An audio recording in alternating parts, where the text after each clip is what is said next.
Hey guys, so this is going to be a reading for kind of a whole bunch of energies that are happening at once, which is why I'm doing this a little bit early. So my practice is Samhain is on 15 degrees Scorpio, which is going to be on November 7th of this year. We have a super new moon in Scorpio on the 4th though, and there's some evidence that Celtic calendars would have celebrated the new year in some kind of lunar calendar. So that's a pretty significant day as well. And then of course, in order to syncretize with the Gregorian calendar, we have that Halloween, All Hallows Day, which is the modern iteration of Samhain, would be on October 31st. And then we also have Dia de los Muertos on the 1st of November. So a lot of energies are kind of happening at once. The reason why the 15 degrees of Scorpio is relevant is because it's a midpoint between two other solar events, the equinox and the solstice. So basically what happens during this time is on the Hill of Tara, there is a mound called the Mound of the Hostages. Whether or not there were actual hostages, given that many people were buried there over time, is disputable, but basically there's a double meaning there. There are spirits that kind of are contained within, and then when the veil thins and the sun rises with the mound, this burial mound in Ireland, it's said that the ancestors come back to visit in spirit. And I can get into all sorts of other practices that are done during this time, but I kind of want to try to keep the intro short so we can get into the reading. Basically, a lot of places around the globe consider this to be energetically the new year because the dead come back, and it's before the rebirth that happens with the winter solstice. Other traditions have the heliacal rising of Sirius, others the March equinox as the new year. For all intents and purposes, this is the one that I consider most closely, though I do honor others for readings. So this is a pretty significant time, and this is a really good time to be getting information from the ancestors as well as the spirits. So we're going to be looking into getting some advice about what we should be doing with what kind of seeds should we be planting with this new moon, and with the veil being thin energies and the solar event coming up. It is going to be a super new moon in Scorpio, meaning that the moon is going to be very close. It's going to be at its closest, or close to it. So let's see what comes forward. That's really nice. That's a 10 of Pentacles. I'm hearing the phrase, get your house in order. Even though that's a really lovely card, that's kind of what I'm hearing. So maybe it's just like in order to have that. Yeah, we have Hanged Man.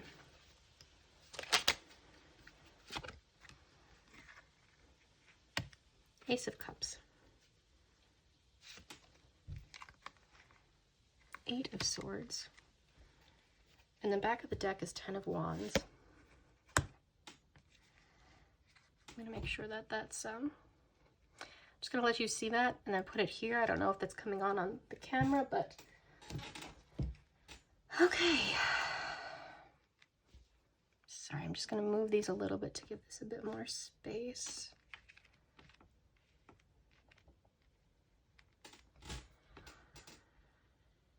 So what I'm seeing here is about a change in perspective. It's interesting to me because usually the Hanged Man is upside down, but we see in this reading, the third eye, it has a third eye, kind of illuminated. There's a bit of solar rays around the third eye where it would be in the skull, and the head is hovering above the rest of the body instead of connected. It's almost like the skull is ascending. We have the picture of the lotus here, which is also about ascension and kind of rising above the muck.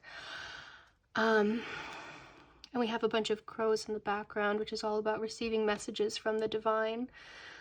That's really lovely. I think it's saying that, and then with the Ace of Cups, with the dragonfly, and the rain, which could be all about renewal, I am seeing, and then with the 8 of Swords, this isn't necessarily past to future either, though it could be with the 10 of Wands here.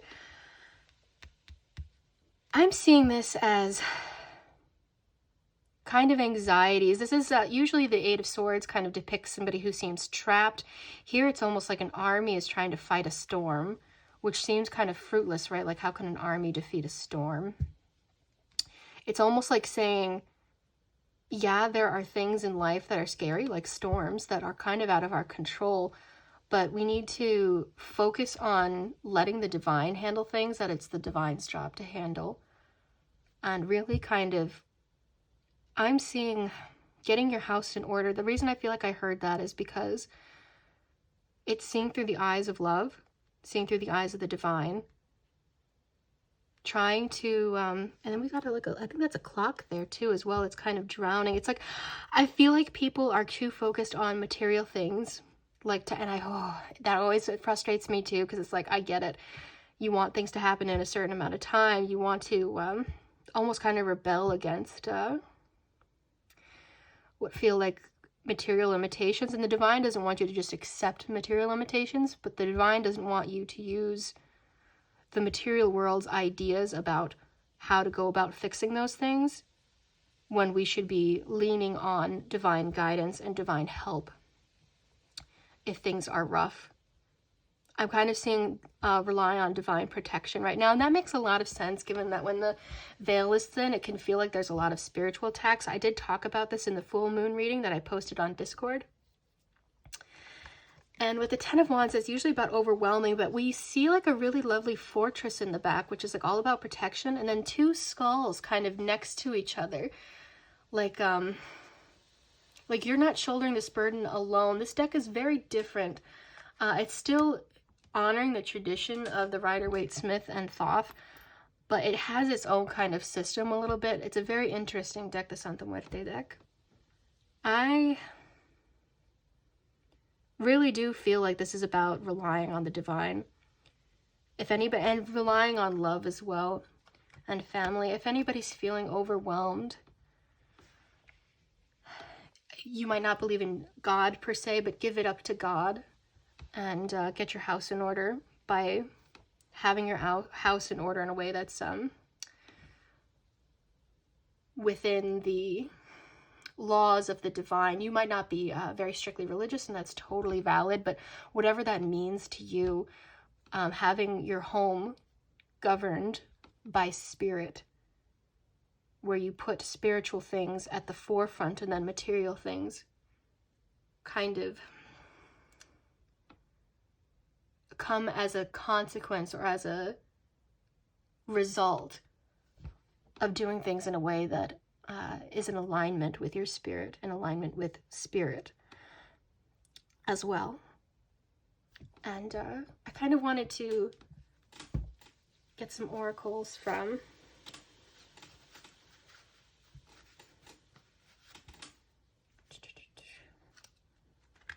this deck as well. It's kind of ancestral, Celtic. I don't want it to come out. The horse, nobility, fidelity. Yeah. Abundance, prosperity, hidden riches. Hidden riches. Okay, I like that. Swiftness, elusiveness. Boudica. Yeah, so the story of Boudica, it is about courage and sacrifice, but she also lost. And she had like a noble reason for why she fought against the incoming imperialist siege. You know, her daughters were horribly violated, and she wanted to kind of stand up for her people. But she lost because I think she kind of relied on what she thought she materially knew about her landscape. You know, she was up against a much better armed army with better tactics. And it's like, you know, sometimes you have to do things in a way that's different from what you think is the right way to do things, and listen to what spirit says is right. And that can be really difficult because we want to follow kind of our anger sometimes when we think something, because our anger can tell us when something isn't right, when something isn't just, but it can also tell us the wrong way to go about things. And with the horse here, fidelity, it's about kind of being faithful to spirit and spirit being faithful to you.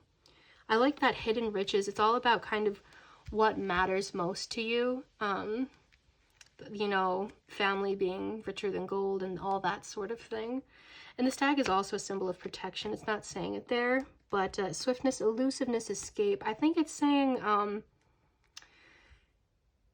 maybe take a step back. If you feel kind of attacked, or maybe attacked isn't the right word, but like, let's say that you're having problems with in-laws or a boss, it might be saying, don't put yourself in the fire.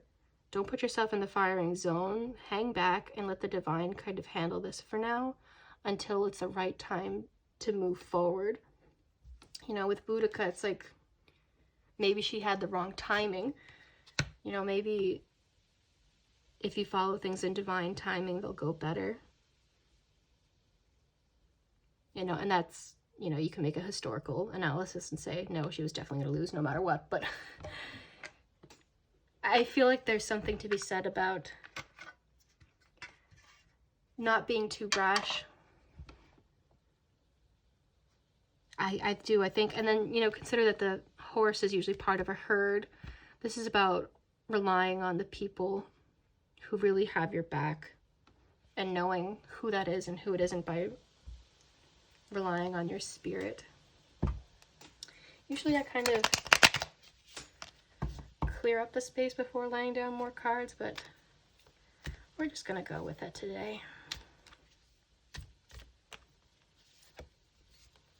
Stay balanced. Yeah. I mean, obviously take care of your material needs, but, you know, don't forget to listen to that intuition, that divine guidance. Seek the sunshine. Yeah, right. And we were seeing, like, we've got the sun rays touching this card that has the rays. It's all about seeking that divine illumination, seeking divine guidance, I think. Oh, 2 wanted to come out. Heal with love. Eyes of love is touching there. Take the time to really notice things. I think noticing divine signs in this case. Numbers might be calling out to you, songs. Be okay with being stuck, with feeling overwhelmed, right? Because it's not like you're going to be stuck in that box forever, right? It's just be prepared for, and we were talking about this a little bit in terms of the transits of the planets being a bit difficult up until the end of November. And it's just, this is a time to really focus on spiritual guidance, fixing your own space, getting your house in order, clearing out your space of clutter, getting your health in order as best as you possibly can with the resources you have available to you. Just focus on self-care instead of outwardly trying to change everything all at once. And then when the timing is right, then kind of pounce, I suppose, if we're going with the cat theme here. Wanted to do the loteria here. I'm excited to try this out. So far, when I've used this, it gets into really some gritty stuff, even though the art's all cute. But it's a loteria deck.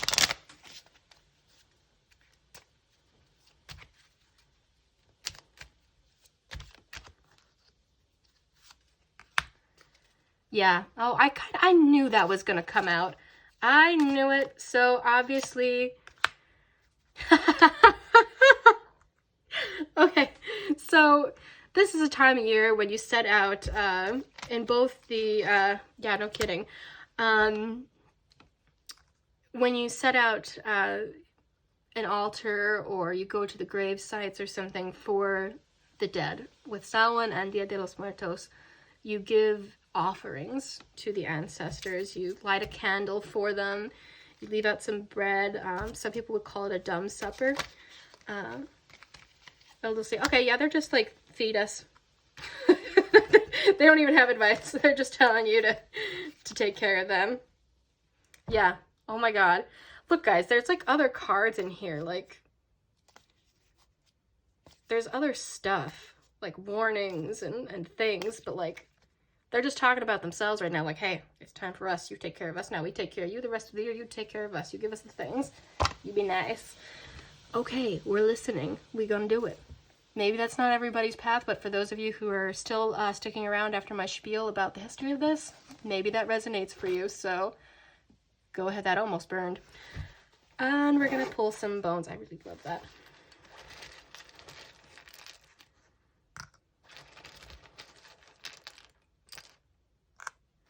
It's funny, those wanted to come out in another reading too. Oh, sorry. Should be doing it in front of the... Huh, we got two.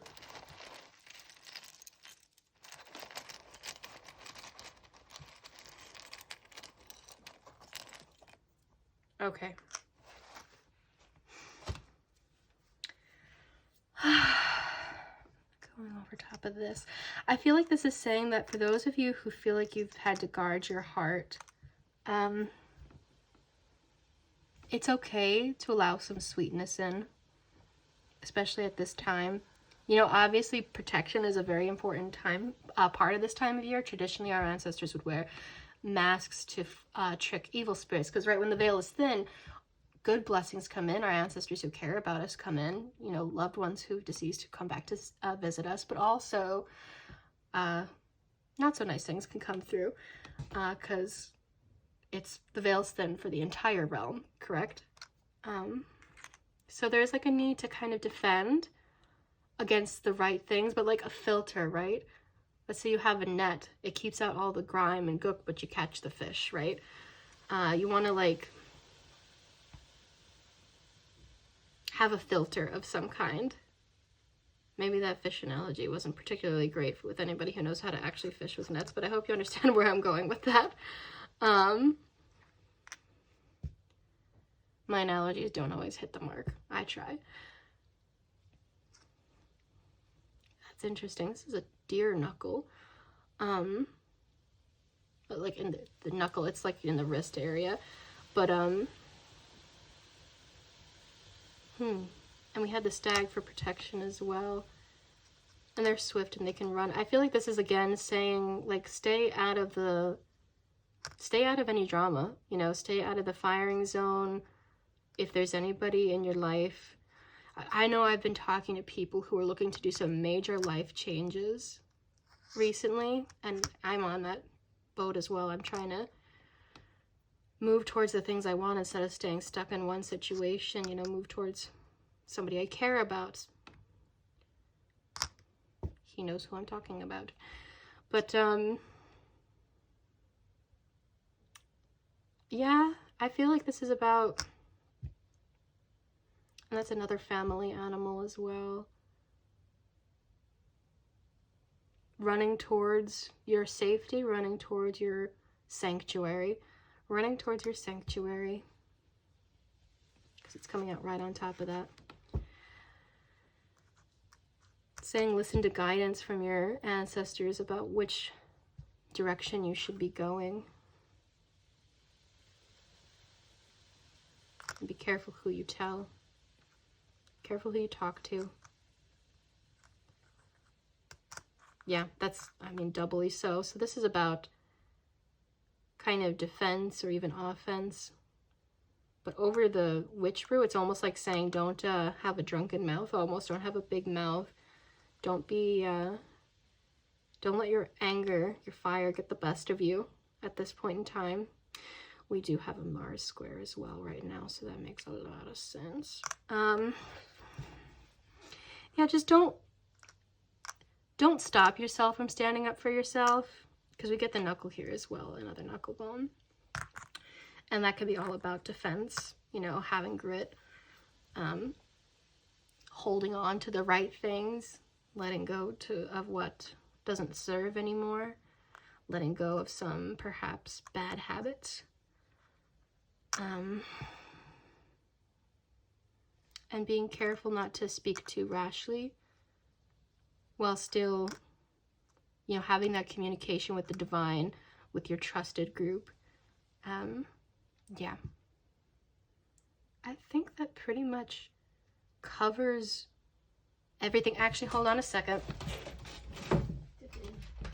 I almost forgot. I almost forgot.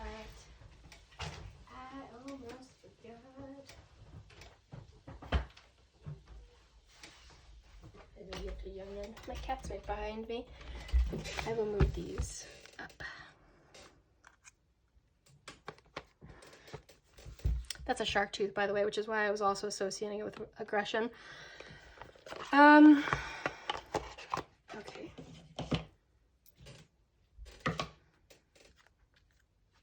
The answers you need are coming. I don't know if I did that the last time I did one of these readings. Opened up to that. New moon. Yes, this is about the new moon. Thank you very much.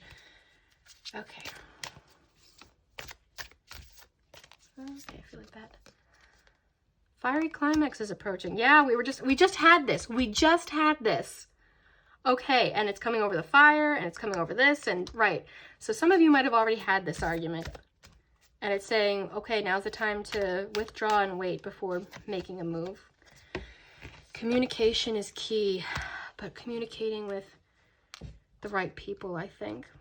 They kind of both, like one has her eyes closed and one has her eyes open. It's almost like saying, go within and talk to the right people. Talk to the trusted people. Talk to the ones who you know have your back no matter what. Bring love into the situation. New moon in Aquarius. That's what I'm talking about. Right, and love came up several times. This is about your divine spirit family, your spirit guides, your ancestors, the people you can count on in this lifetime. Really leaning on them because luck is on your side, right? With divine guidance, luck is on your side. Sagittarius is all about, you know, that Jupiter divine energy, right? And luck isn't on your side because you rolled the dice the correct way. It's on your side because the right people up there have got your back, or wherever you think they are, down there, wherever. Yeah, so I think that's gonna be your reading, guys. I don't want to let this go on for too long. Have a happy Halloween.